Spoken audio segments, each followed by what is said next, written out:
எத்தனை துன்பங்கள் நம்மில் வந்த போதும் மீட்ட இயேசு அற்புதர். என்னென்ன தொல்லைகள் நம்மை சூழ்ந்த போதும் காத்த இயேசு அற்புதர். எத்தனை துன்பங்கள் நம்மில் வந்த போதும் மீட்ட இயேசு அற்புதர்.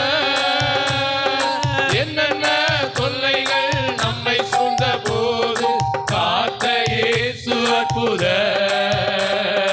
உலகத்தில் இருப்போனிலும் எங்கள் இயேசு பெரியவர். எல்லா வாய்களை திறந்து அறிக்கை பண்ணி, உலகத்தில் இருப்போனிலும் எங்கள் இயேசு பெரியவர் அற்புதரே. உண்மையாய் அவரை தேடும் யாவருக்கும் இயேசு அற்புதர். உண்மையா தேடுற பிள்ளைங்களுக்கு நீர் அற்புதராய்